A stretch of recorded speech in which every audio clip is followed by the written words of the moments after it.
Oke, baiklah. Assalamualaikum warahmatullahi wabarakatuh.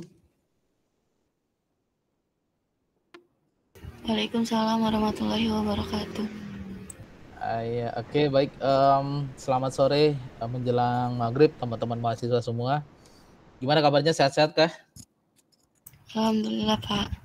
Ya, alhamdulillah ya. Ini yang lain pada kemana? Sorry ya, saya lupa ya gitu ya, karena aduh luar biasa deh. Sorry banget, makasih nih tadi udah diingatkan oleh Mutiara Zahra. Oke, baik, teman-teman mahasiswa semua, kita langsung mulai aja ya. Mungkin ini adalah hari terakhir pertemuan perkuliahan kita di semester ini, karena pekan depan tuh udah libur ya. Kalau saya nggak salah, pekan depan tuh udah libur, lagi pula materinya juga sudah memenuhi sih, gitu ya. Entar dulu sebentar.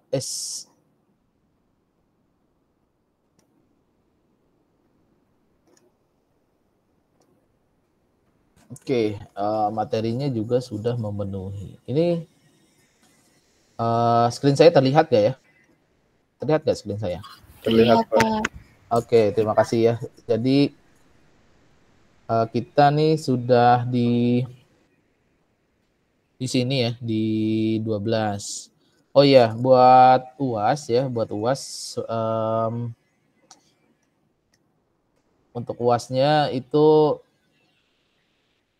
kan saya sudah pernah bilang, jadi ada pilihan ganda, ada esai. Ya, ada atau terdapat dua bagian.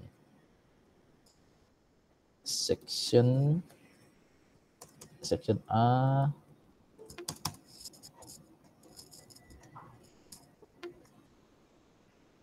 section A itu PG, section B adalah esai. Tapi esai ini sudah kita laksanakan kemarin, yaitu pada saat presentasi apa ya kemarin ya? Teknoka ya. Ya, presentasi Teknoka. Jadi mungkin nanti di section B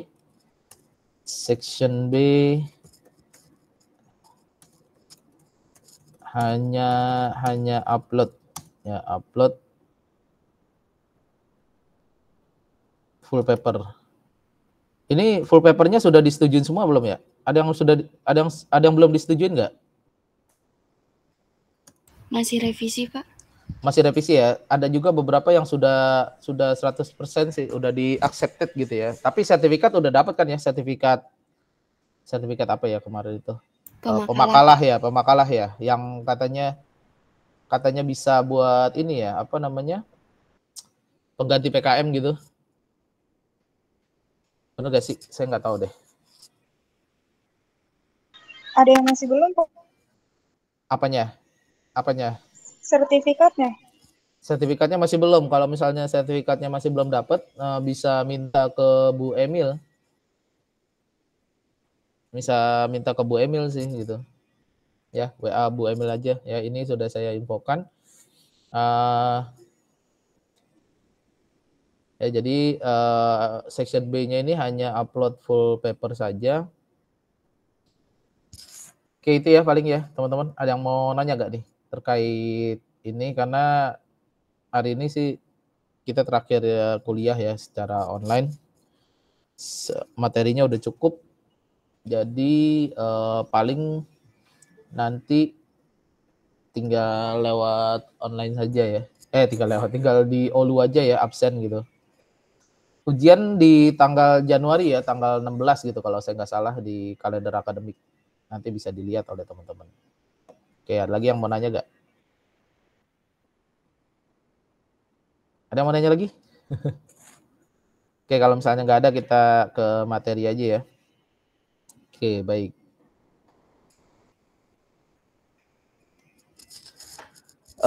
Hari ini kita mau membicarakan atau ngomongin ada satu DSS ya, tipe DSS itu namanya Intelligence DSS.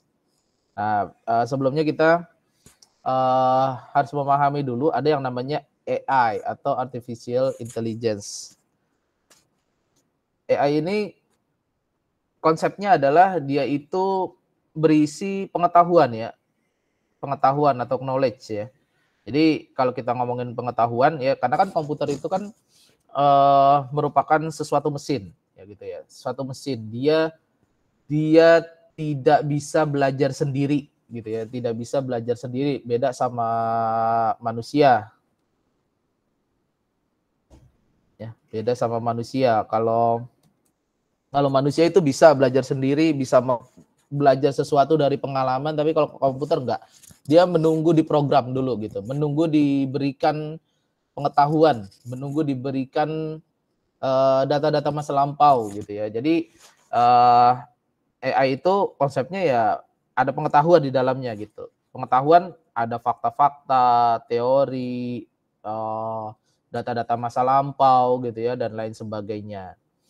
Terus juga AI punya yang namanya inference engine. Inference engine ini adalah bagaimana si AI ini sifatnya punya kemampuan untuk menarik kesimpulan atau menyimpulkan sesuatu itu berdasarkan experience-nya atau pengalamannya. Yuk. Gitu ya. Gitu ya. Jadi itu, nah ini adalah gambaran utama dari AI. Mungkin nanti teman-teman ada mata kuliah, saya kurang tahu apakah di semester 7 atau semester 8 itu ada namanya pengantar kecerdasan tiruan ya, itu lebih detail di situ. Pengantar kecerdasan tiruan. Terus AI ini ada beberapa sudut pandang. Ada sudut pandang dari kecerdasan ya, karena AI ini adalah sesuatu kecerdasan yang diberikan oleh manusia gitu ya kepada mesin, jadi dinamakan kecerdasan buatan gitu ya.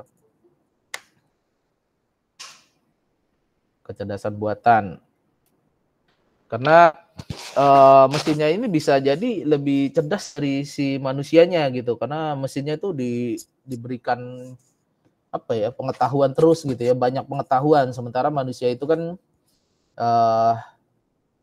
ada apanya ya, ada terbatas ya, ada keterbatasannya gitu. Jadi ketika diberikan banyak pengetahuan, nah pengetahuan yang sifatnya temporary atau sesuatu yang sifatnya temporary di otak manusia itu akan terlupakan gitu ya, akan terlupakan atau hilang gitu. Jadi terbatas manusia gitu.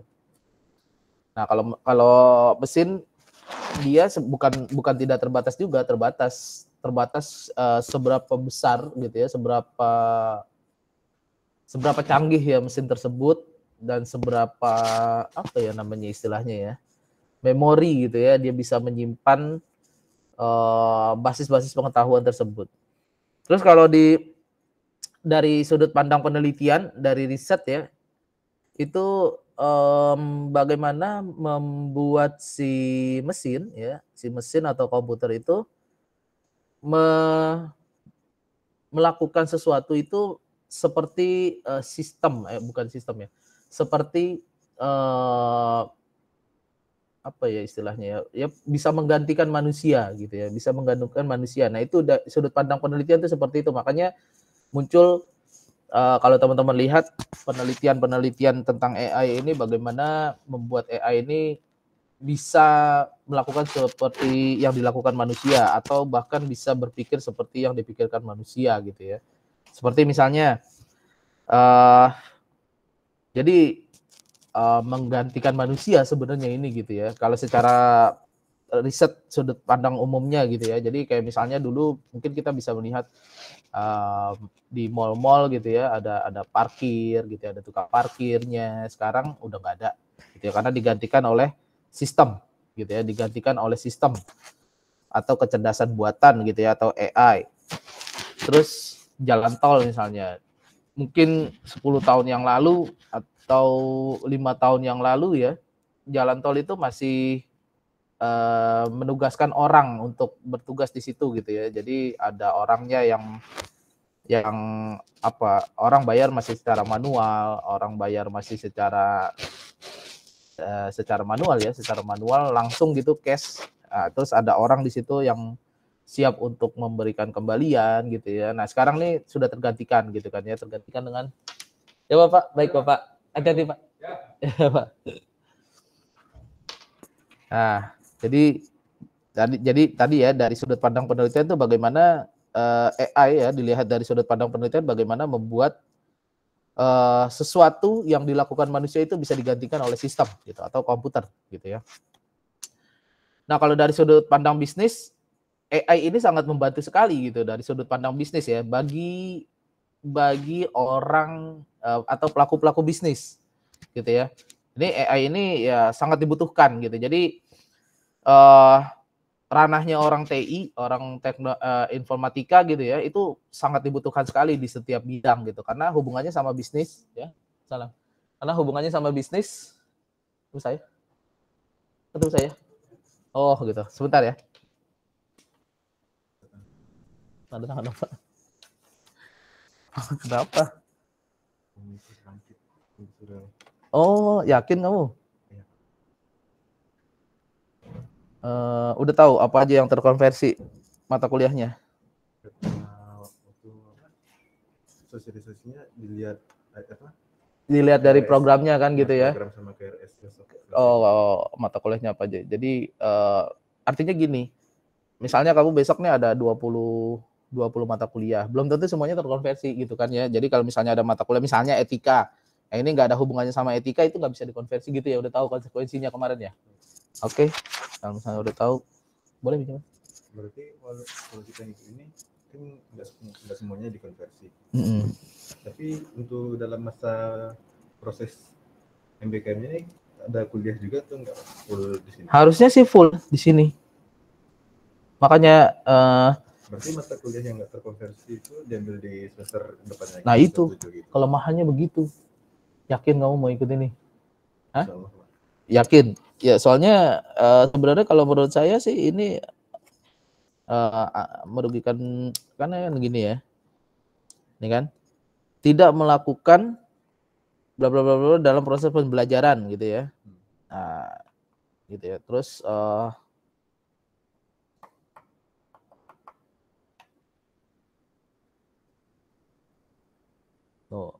ini konsekuensinya nggak boleh ngundurin diri nih.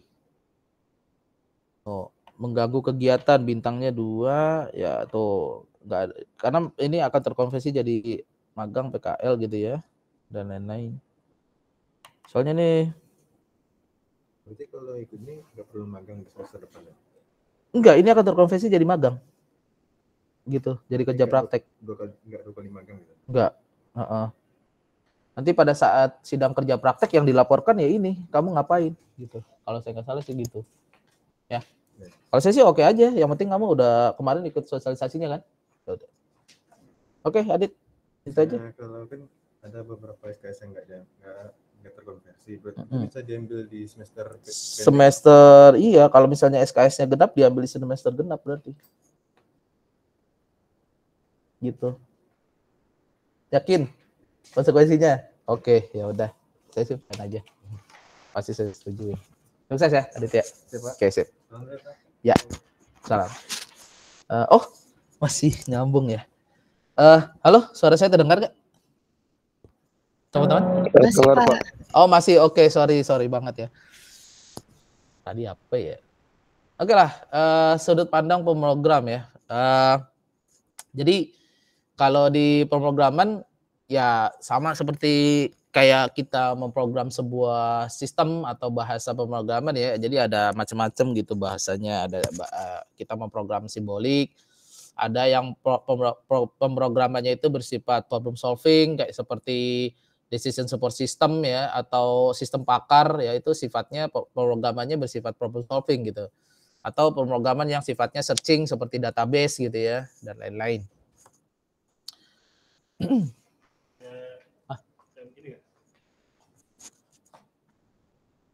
Nggak punya charger itu. Pak Sinan. Tujuan dari AI ini yang tadi ya, seperti saya di slide-slide sebelumnya, yaitu membuat komputernya menjadi lebih cerdas ya. Dia paham tentang kecerdasan, terus membuat mesinnya lebih berguna dari sisi sudut pandang mana, yaitu tadi menggantikan salah satunya adalah menggantikan pekerjaan dari si manusia gitu, sehingga tidak memerlukan tidak memerlukan manusia yang banyak gitu ya. Paling hanya yang menjaga sistemnya saja, tapi pekerjaannya apa ya istilahnya ya, ya sudah sama gitu ya, seperti ada orang real di situ gitu. Baik, nah kalau kita ngomongin AI ya, AI ini kan ada artificial intelligence ya, atau kecerdasan buatan. Nah, tentunya ada plus minusnya gitu ya, ada kelebihan dan kekurangannya. Nah, selama ini kalau kita lihat fenomenanya mesin-mesin atau komputer-komputer itu dibuat semakin cerdas gitu ya, semakin cerdas. Sementara manusianya dibuat semakin bergantung kepada sistem, semakin bergantung kepada komputer. Saya nggak tahu mungkin kalau teman-teman di kelas ini bagaimana gitu ya. Mungkin ada nggak sih ya dari teman-teman tuh ketika bangun tidur gitu ya, ketika bangun tidur hal yang pertama dilakukan mungkin kalau orang-orang zaman dulu tuh dia akan ke kamar mandi, cuci muka gitu ya, terus ngambil wudhu dan lain sebagainya ya. Tapi mungkin paradigmanya sekarang tuh berubah. Hal yang baru dilakukan bangun tidur itu adalah pegang handphone gitu. Setidaknya lihat jam gitu. Karena jam tuh mungkin sekarang udah nggak ada di rumah-rumah gitu ya. Pasti makanya handphone gitu ya. Jadi artinya kita bergantung sama sistem gitu, sama komputer gitu kan. Apapun itu gitu. Bahkan kalau kita beli handphone yang sekarang itu ya akan mencari spek gitu ya. Kalau orang-orang IT itu dia akan lebih ke spek gitu kan. Karena apa? Karena ya handphonenya dia akan bergantung sama handphone gitu. Handphone itu menjadi modal utamanya dia untuk bekerja gitu ya, atau untuk kalau mahasiswa untuk belajar gitu kan, dan lain sebagainya ya. Kita sangat bergantung nih di zaman sekarang nih. Orang-orang sangat bergantung dengan sistem gitu ya. Jadi sistemnya dibuat semakin cerdas, akhirnya orang tuh akan semakin bergantung sama sistem gitu loh. Ketika ada sesuatu, itu tadi ya, orang akan lebih senang melihat WA daripada baca buku gitu ya. Kalau lagi ada waktu senggang, orang akan lebih senang main game atau baca WA daripada baca buku gitu ya, atau daripada menghabiskan waktu sama keluarga misalnya gitu. Ya, atau kalau lagi ada buka bersama gitu ya, buka bersama setelah foto-foto, abis itu semuanya nunduk, lihatnya ke handphone gitu. Itu paradigmanya jadi berubah gitu ya. Jadi sehingga di zaman sekarang ini yang harusnya ya, ketika terjadi perubahan paradigma seperti itu, yang dikhawatirkan adalah bukan bagaimana perkembangan dari AI-nya, tapi bagaimana penurunan kemampuan manusia untuk kreatif gitu loh, atau penurunan kemampuan manusia untuk bisa lepas dari sistem gitu, dari sistem komputer gitu ya misalnya, atau dari AI lah kalau kita ngomongin itu ya. Itu sebenarnya paradigmanya yang sekarang. Nah, tadi ya, jadi ada pro kontranya atau ada kelebihan kekurangannya. Jadi kalau kelebihan kecerdasan alami jika dibandingkan dengan kecerdasan buatan atau artificial intelligence ya, atau AI, kecerdasan alami ini sifatnya lebih kreatif gitu ya, lebih kreatif. Jadi itu sesuatu yang lebih kreatif gitu ya. Kalau misalnya kita mau lihat kreatif tuh seperti apa sih Pak gitu ya, kalau misalnya mau nanya gitu ya.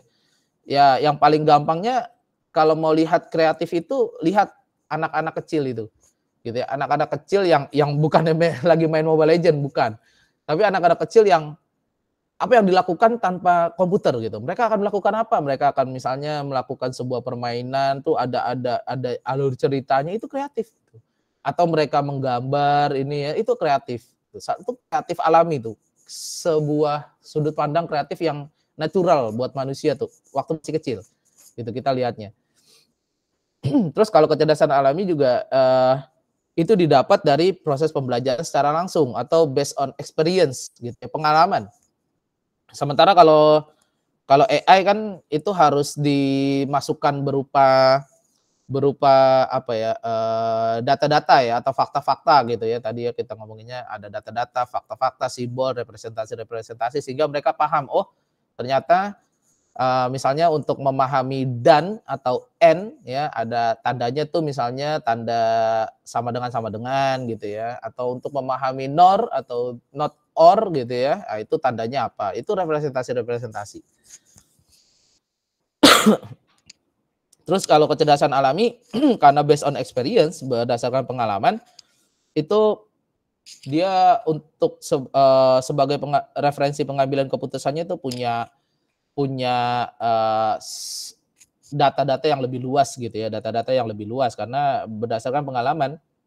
Sampai kayak misalnya teman-teman di organisasi ada sebuah problem ya, atau ada sebuah masalah ya, namanya kita berorganisasi, apalagi menjalankan acara tuh pasti ada aja masalahnya gitu ya. Nah, buat menyelesaikan itu tuh kita misalnya membuat sebuah rapat gitu ya, terus ada masukan-masukan dari teman-teman yang lain, sehingga kita ya itu tadi berdasarkan experience, data yang kita dapat lebih banyak gitu ya, tidak hanya ya datanya itu aja gitu. Kalau AI karena dia tergantung gitu ya, tergantung datanya yang ada, sehingga keputusan yang diambil ya sempit gitu ya, tidak luas gitu, karena ya itu tadi hanya berdasarkan based on pengetahuan yang dia punya gitu ya. AI itu seperti itu. Oke, nah terus juga terkadang di AI apalagi yang modelnya data yang bersumber dari suara ya. Nah, ini suka akan terjadi ambigu gitu ya. Ya contohnya seperti ini gitu. Jadi dia pengen sebuah es krim gitu ya, sebuah es krim, tapi dia akan ya karena bacanya gitu ya, sama kayak misalnya teman-teman bikin sebuah bacaan di Google gitu, terus dinarasikan oleh Google, itu terkadang orang dengarnya jadi sesuatu yang beda gitu. Itu ya karena berdasarkan pengetahuannya ya dia itu gitu, tergantung bagaimana merepresentasikannya saja. Nah, sedangkan kalau misalnya kelebihan dari AI ya dibandingkan dengan kecerdasan alami, kecerdasan AI lebih permanen ya. Artinya yaitu tadi tergantung seberapa besar memori yang dapat menampung itu gitu. Karena kalau manusia kan ibaratnya tadi dia ada sesuatu hal yang sifatnya dia jadi pelupa gitu ya, atau misalnya dia lagi ada masalah sehingga pikirannya tuh kacau gitu ya, tidak fokus, sehingga pengetahuannya jadi ada yang terlupakan gitu ya. Tapi kalau AI ini kan jadi lebih permanen gitu ya. Terus AI juga dia menawarkan kemudahan untuk duplikasi terkait penyebaran informasinya gitu. Jadi sama, informasi yang disebarkan itu akan sama gitu ya, karena dia ada proses duplikasinya. Tapi kalau manusia bisa saja berbeda gitu ya. Jadi dapat informasi dari si A, ketika dia menyebarkan ada tambahannya atau ada yang dikurangi gitu. Kalau manusia itu seperti itu gitu ya. Yaitu menyambung ke yang berikutnya, yaitu konsisten. Kalau AI itu konsisten, tadi manusia itu kurang ya, bukannya tidak konsisten tapi kurang konsisten, karena itu tadi ketika dapat informasi dari si A, dia akan menyerap informasi itu, tapi menyebarkannya bisa saja ada sesuatu yang ditambahkan atau bisa saja ada yang dikurangi. Dan ini dapat didokumentasikan kalau yang AI dan lain sebagainya ya. Baik, ini adalah konsep model dari AI, ada yang dinamakan Turing test ya, atau model Turing gitu ya, ditemukan oleh Alan Turing. Terus ada pemrosesan simbolik, ada heuristik, ada inference, ada juga pattern matching. Turing test ini adalah salah satu metode atau model gitu ya yang ditemukan oleh Alan Turing. Nah, ini adalah sebuah metode pengujian kecerdasan gitu ya. Nah, ini proses ini melibatkan seorang manusia dan dua objek yang dilakukan pertanyaan gitu. Jadi ada responden gitu ya, ada responden dan jadi yang bertanya itu adalah manusia gitu ya. Cuman yang mengujinya adalah ke satu orang yang sebagai responden dan satu lagi komputer sebagai responden gitu. Nah, itu akan dibandingkan apakah jawaban yang dari responden manusia tuh seakurat mana, dari komputer tuh seakurat mana gitu ya. Itu namanya Turing test. Jadi kalau Turing test ini sebenarnya banyak sih contohnya gitu ya. Teman-teman juga bisa bikin nih penelitiannya, risetnya gitu terkait Turing test ini menarik juga nih. Nah, ini lebih ke bidang AI banget nih, artificial intelligence sekali. Banyak juga nih contoh-contohnya untuk Turing test ini di YouTube ya, teman-teman bisa searching. Terus pemrosesan simbolik atau symbolic processing. Ini jadi bagaimana AI ini melakukan sebuah pemrosesan secara simbolik, atau dia bisa juga kalau simbolik itu kan dia non algoritmik ya, non algoritma. Kalau algoritma itu kan ada angka-angka dan lain sebagainya ya. Kalau simbolik itu hanya simbol-simbol saja gitu ya. Atau bisa juga berupa note-note ya, seperti yang di bahasa automata gitu ya, dan lain sebagainya ya, banyak ya. Heuristik adalah strategi untuk melakukan proses pencarian ya, pencarian penyelesaian masalah yang secara efektif. Nah ini contoh-contohnya, ini seperti ya ini lebih DSS, AI DSS ya. Ini panjang perjalanannya heuristik ini karena membuat sebuah searching proses metode searching saja ini sudah panjang gitu ya, apalagi untuk menyelesaikan sebuah problem solving. Terus ada inferensi atau penarikan kesimpulan. Nah ini DSS ada di sini, decision support system ini ada di sini. Jadi bagaimana kita membuat AI itu punya kemampuan berpikir. Jadi DSS ada di sini.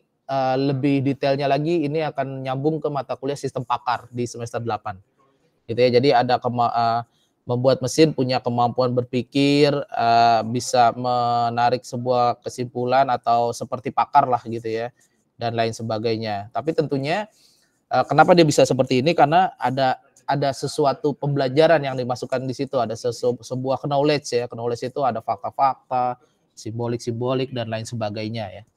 Simbolik-simbolik nih yang seperti note-note seperti ini gini. Makanya kita di teknik informatika tuh belajar tentang bahasa automata gitu ya. Terus ada apa sih note ya. Baik, nah ini adalah pattern matching ya, pola. Nah, ini pola ini sebenarnya lebih ke grafik ya. Grafik yang dia akan memperlihatkan pola atau pattern dari event ya, dari sebuah kejadian atau proses. Nah, itu sehingga kita bisa mengambil sebuah keputusan. Contoh seperti ini ya. Seperti ini misalnya ada grafik seperti ini. Nah, ada grafik seperti ini, misal ini adalah grafik saham ya. Grafik saham gitu dari Haystack. Nah, ini perkembangan saham selama 6 minggu terakhir adalah seperti ini gitu ya. Jadi ketika di minggu ketiga itu mengalami BEP atau break even point, setelah itu akan terjadi penurunan secara drastis dan mulai naik lagi berikutnya dan penurunan ya seperti itu. Jadi kita bisa menyimpulkan sesuatu gitu dari kejadian tersebut, karena kalau udah dibuat grafiknya itu akan lebih mudah kita mengambil sebuah keputusannya. Baik, AI juga sekarang sudah selain buat riset ya, itu saat ini udah digunakan buat macam-macam ya. Salah satunya adalah untuk game atau permainan, terus di pemrosesan bahasa ya, terus ada robotik atau sensor, terus ada juga sistem pakar tadi ya, bagaimana membuat sebuah sistem yang seperti seakan-akan orang itu bertanya kepada pakarnya gitu ya, misalnya sistem pakar untuk di bidang medis dan lain-lain. Nah kalau game ini sekarang ya gamenya udah canggih-canggih gitu ya. Jadi udah canggih-canggih sehingga orang beda sama dulu, mungkin gamenya masih simple-simple sekali ya. Sekarang udah banyak gitu ya, udah banyak sekali game-game yang seperti Sudoku ya, itu kan game yang itu rumit gitu ya, harus sama gitu ya. Ada kalau dia horizontal sama, diagonal sama, hasilnya gitu ya, dan lain sebagainya ya. Jadi banyak macam-macam game yang modelnya AI gitu ya. Terus natural language ya, atau kalau di bidang informatika tuh dikenalnya dengan NLP atau natural language processing. Bagaimana si komputer ini bisa memahami manusia yang yang itu dilakukan manusia dengan bahasa sehari-harinya mereka gitu ya. Karena komputer ini kan secara universal. Belum tentu dia ngerti bahasa Inggris, belum tentu dia ngerti bahasa Indonesia. Nah, kita masukkan di situ pengetahuan-pengetahuannya. Jadi kalau di data mining itu ada analisis sentimen gitu kan ya. Nah, analisis sentimen itu bagaimana mengekstrak ya kan data-data yang sudah didapat dari studi kasus tertentu dengan range tertentu, misalnya dari Twitter, terus diekstrak, terus apa yang mau dilakukan, misalnya hanya melihat sentimen positif dan negatifnya, maka menggunakan Naive Bayes gitu ya. Naive Bayes ada Gaussian, ada macam-macam lah gitu ya. Nah, terus bagaimana komputer bisa ngerti padahal dia nggak ngerti bahasa Inggris. Nah, itulah dimasukkan kamusnya. Ada leksikon, pakai text block boleh dan lain sebagainya, sehingga komputer bisa ngerti, oh ternyata dengan dikasih bobot gitu ya, ini kata-kata positif hasilnya. Nah, gitu. Dengan ini bobot segini, ini masuknya ke kategori sentimen negatif. Nah, itu ya. Jadi bisa kita gunakan AI ini sebagai memproses bahasa sehari-hari gitu ya. Dan di Google itu NLP ini atau Natural Language Processing ini, jadi dia bisa udah lebih canggih ketika kita ngomong, misalnya kita mau tolong carikan misalnya jaket, sweater gitu ya, dan itu komputer udah bisa nyangkep gitu ya, dan dia akan ngebuka di mesin pencarinya semua yang berhubungan dengan jaket, sweater ya. Itu tuh termasuk bidang NLP juga. Robotik dan sistem sensor, ya kalau kita ngomongin sistem sensor ya hubungannya sama IoT ini nanti mata kuliah semester 8 ya kalau nggak salah juga ya. Internet of Things ya. Jadi ada sensor-sensor di situ, terus bisa juga dipadukan dengan robotik ya. Ini juga banyak juga nih riset ya, penelitian yang membahas tentang Internet of Things ya. Ini lagi booming juga di zaman era revolusi 4.0 nih, IoT, robotik juga ya. Jadi ini kalau misalnya teman-teman bikin riset di sensor atau IoT ya, ini akan menjadi sesuatu yang menarik juga gitu ya. Yang pasti jika ini dijadikan sebuah jurnal nih, banyak yang mau publisher ya untuk nangkep artikel-artikel tentang IoT. Expert system tadi sistem pakar ya, ada di semester 8 nanti. Jadi ya seakan-akan kita membuat sebuah sistem yang di dalamnya sudah ada fakta-fakta, aturan-aturan, yaitu berdasarkan dari expert gitu ya, pakar gitu. Jadi seakan-akan kita menghadapi seorang pakar gitu. Misalnya ada sistem pakar untuk tentang kedokteran misalnya gitu ya. Nah, itu seakan-akan kayak yang di Halodoc gitu kan ya. Itu sistem gitu. Jadi seakan-akan kita seperti lagi konsultasi sama dokter, padahal itu sistem. Sistemnya udah ditaruhin aturan-aturan, pemahaman-pemahaman tentang bidang kedokteran gitu. Ya, mereka udah menyiapkan jawabannya kalau misalnya ditanya gitu ya, gejalanya apa? Oh, gejalanya demam ini. Maka itu diputuskan 98%-nya misalnya COVID, 60%-nya demam biasa gitu ya. Nah, itu akhirnya akan dipilih yang paling tertinggi berapa kemungkinan besarnya. Jadi seperti itu ya expert system. Nanti akan dipelajari di semester 8 ya, di mata kuliah lanjutannya adalah sistem pakar. Baik, mungkin itu teman-teman yang bisa saya sampaikan. Ada yang mau bertanya silakan teman-teman. Gimana? Ada yang mau bertanya? Silakan. Oke, nggak ada ya. Pak, mau nanya Pak. Oh, boleh silakan. Cuman kayak pengetahuan aja sih Pak. Berarti kalau misalnya OpenAI sekarang itu termasuk NLP ya Pak? Yang lagi marak sekarang tuh. Yang lagi booming ya? Iya. Di 4.0 ya, NLP dan sensor sebenarnya yang lagi booming. Jadi kalau misalnya Ridwan ingin melakukan riset tentang NLP atau IoT gitu ya. Kalau sensor itu kan sebenarnya ranahnya orang elektro gitu. Nah, kita tuh masuknya ke IoT kan gitu ya. Jadi antara itu ya salah satunya ya tentunya computer vision juga gitu, image processing juga. Jadi ya itu kalau dibuat sebuah jurnal tuh banyak yang akan menampung gitu aja tuh. Karena itu yang lagi seksi sekarang sih itu gitu. yang lagi hit gitu, hype gitu ya. Sorry, bukan hit, hype. Bener, Ridwan, gitu ya. Paling. Ya Pak, baik Pak, terima kasih Pak. Ya, gitu ya. Jadi teman-teman sudah kayaknya sih udah pada punya topik ya penelitian karena udah ngambil mata kuliah seminar juga, sudah dibagikan dosen pembimbingnya. Jadi mulai fokus di situ karena kalau misalnya yang mengerjakan publikasi langsung aja, terus kalau yang mengerjakan skripsi ya sudah mulai dibuat bab-babnya ya, panduannya di-download dulu, ada di web FT, template-nya juga ada, jadi langsung bergerak gitu ya. Apalagi ini kan kita mau menghadapi libur panjang nih ya. Nah, libur panjang itu kita jangan kalau saran saya ya jangan ya digunakan buat benar-benar liburan. Tetap bawa laptop gitu ya, tetap bawa laptop. Setidaknya kalian itu tadi apa yang bisa dikerjain nih gitu ya. Ada ide apa gitu ya supaya buat topik skripsi atau topik riset atau topik untuk nulis jurnal dan lain-lain gitu. Supaya bisa lulus lebih cepat sih harapannya gitu. Saya berharap teman-teman bisa lulus lebih cepat. Baik, mungkin ada lagi yang mau ditanyakan, silakan. Oke, baiklah kalau misalnya tidak ada yang ingin ditanyakan, mungkin ini adalah pertemuan terakhir kita ya di untuk pekan depan kan tinggal satu ini saja nih ya, satu materi lagi ya, nanti bisa dibaca lagi langsung saja. Ujiannya adalah dari setelah UTS ya, dari pertemuan 8 sampai 12. Itu aja sih paling. Oke, itu yang bisa saya sampaikan teman-teman mahasiswa. Tetap semangat, tetap beribadah dengan baik dan benar. Marilah kita akhiri sesi perkuliahan kita yang terakhir di semester 7 ini, mata kuliah sistem pengambilan keputusan ya, dengan sama-sama membaca hamdalah. Alhamdulillahirrabbilalamin. Kita tutup dengan doa kafaratul majlis. Subhanakallahumma wa bihamdika asyhadu an la ilaha illa anta astaghfiruka wa atubu ilaik.